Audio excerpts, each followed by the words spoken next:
She wanted a tall man until a short king changed everything.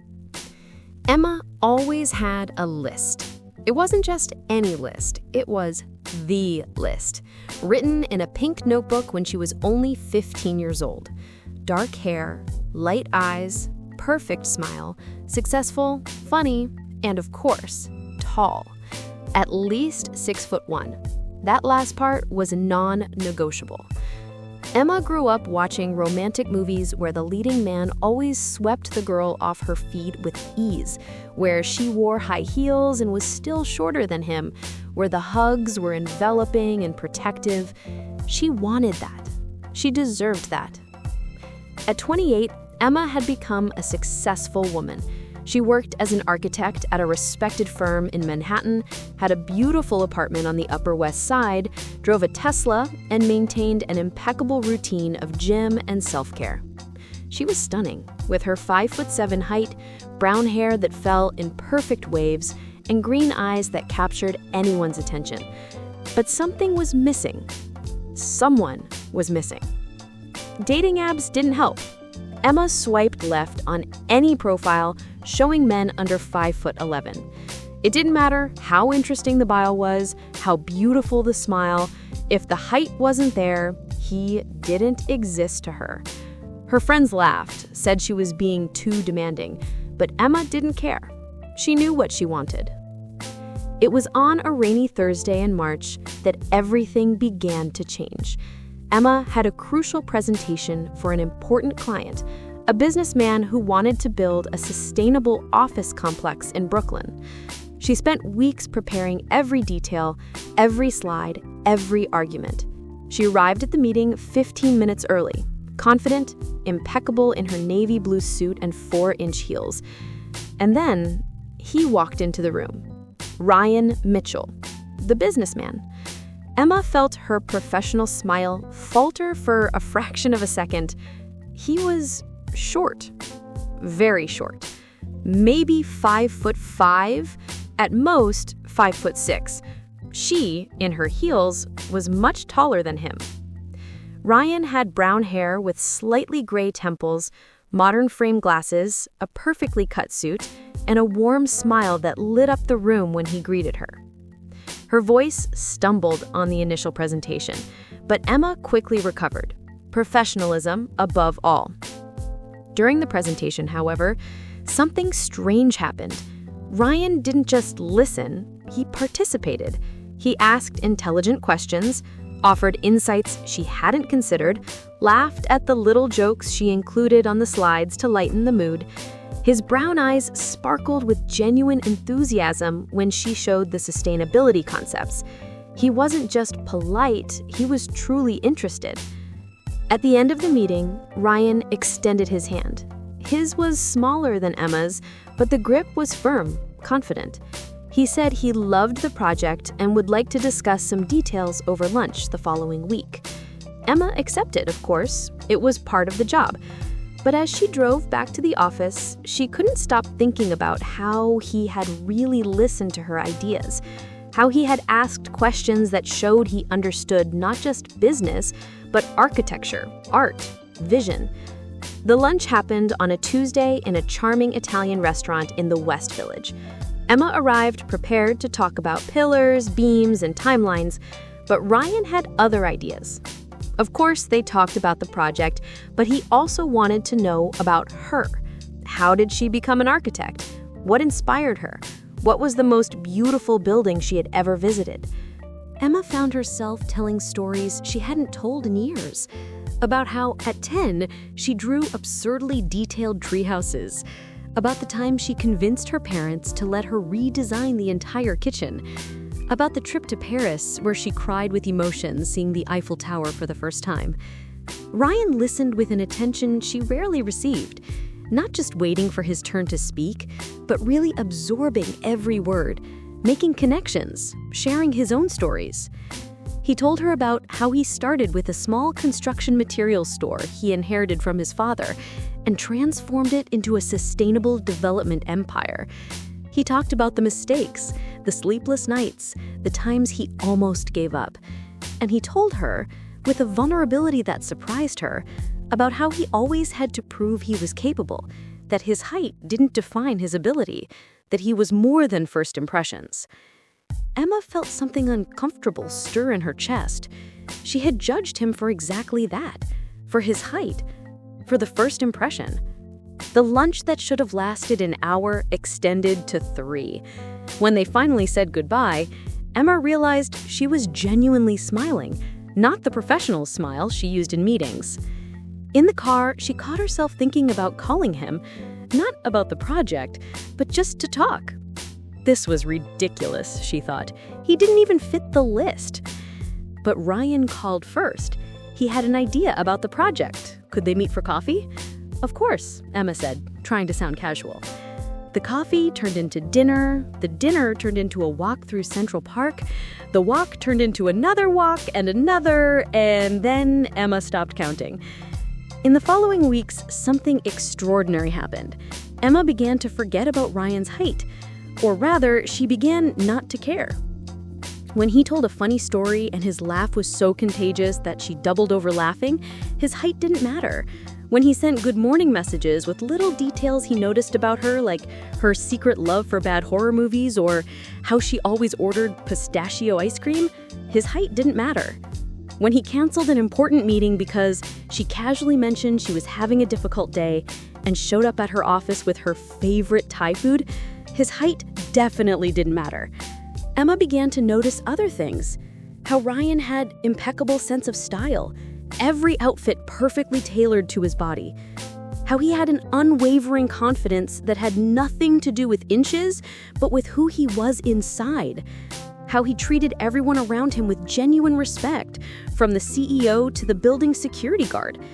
How his hugs, despite being different from what she imagined, were incredibly comforting. How when they danced and she needed to lean down a little, there was something inexplicably intimate about it. But the list still haunted Emma. One night during a dinner with friends, the subject came up. Sarah, her best friend from school, asked directly about the rumor that Emma was seeing someone. Emma hesitated, and in that hesitation, Sarah understood everything. "He's short, isn't he?" Sarah said, not as an accusation, but as a statement. Emma nodded slowly, expecting the jokes, the judgments, but Sarah simply asked, "Does he make you happy?" The question echoed in her head for days. Happy? When was the last time she felt those butterflies in her stomach, seeing a message arrive? When was the last time she could barely wait to tell someone about her day? When was the last time she felt truly seen? Not as the successful architect or the beautiful woman, but as Emma, with all her dreams, fears, and quirks. Ryan made her feel all of that, and more. The turning point came on an unexpected night. They were at her apartment, watching a documentary about brutalist architecture that Ryan insisted she would love.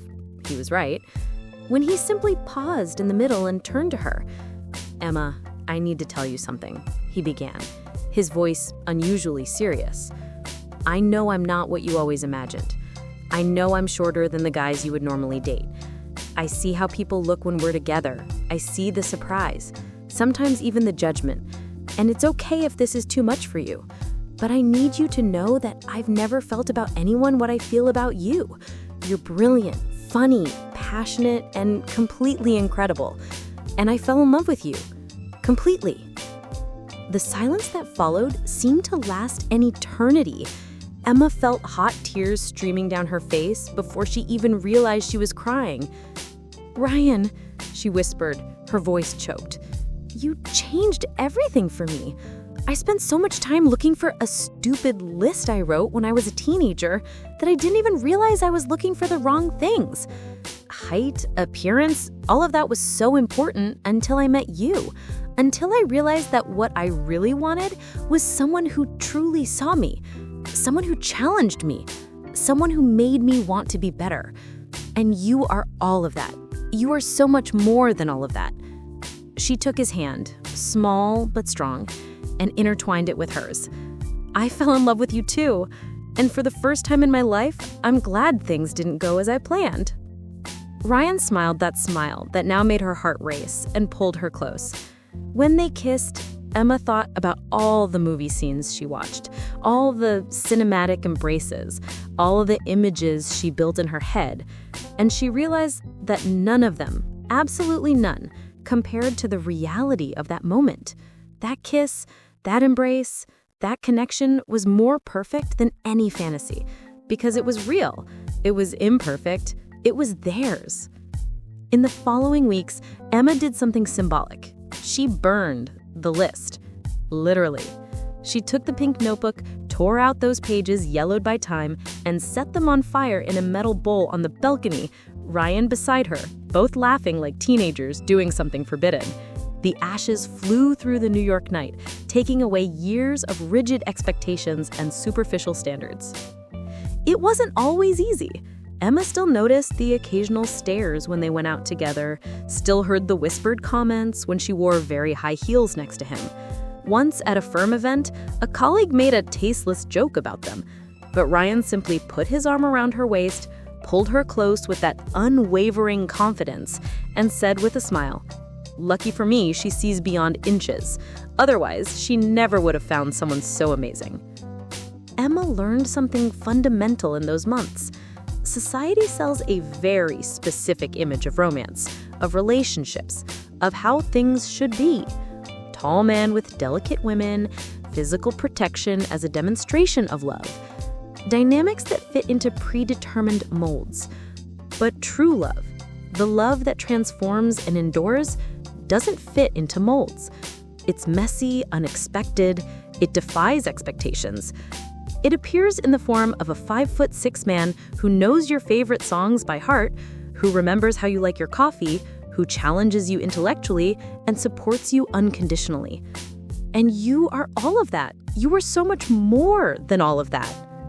1 year after that first rainy meeting, Ryan proposed to Emma. It wasn't at an expensive restaurant or on a beach at sunset. It was at the construction site of their project, that sustainable office complex in Brooklyn that was now almost ready. He took her to the rooftop of the main building, still under construction, where the view of Manhattan stretched infinitely. There, surrounded by steel beams and the smell of fresh concrete, he knelt, although he commented with a nervous laugh that it didn't make much difference in their height, and asked if she wanted to spend the rest of her life building beautiful things together. Not just buildings, but a life, a story, a love that defied any expectation. She said yes before he even finished the sentence. And there, at that construction site that represented so much for both of them, she understood completely. She hadn't found the man from the list. She had found something infinitely better. She had found a partner, a best friend, a love that made her question why she ever thought inches mattered more than character, that appearance mattered more than substance, that her teenage fantasies were more valuable than the imperfect and beautiful reality they built together. The wedding was exactly like them, authentic and full of love. Emma wore a beautiful dress, but chose low shoes, not because she felt obligated, but because she realized she didn't need heels to feel beautiful beside him. On the first dance, when Ryan spun her across the floor and she leaned down to rest her head on his shoulder, there was nothing strange or uncomfortable. There was only pure, simple, and overwhelming love. Years later, when they told the story of how they met, they always ended with the same conclusion. Emma used to want a tall man, until a real man, who happened to be short, appeared and changed everything. Not just her perspective on height, but on what really matters. About how the best things in life rarely come in the package we imagine. About how growing up means leaving behind teenage lists and embracing the wonderful unpredictability of true love. And every time they told this story, Ryan kissed her forehead and whispered, "Thank you for giving me a chance." And Emma responded with total sincerity, "Thank you for showing me what I was really looking for." Because in the end, she didn't want a tall man. She wanted a great man. And that's exactly what she found.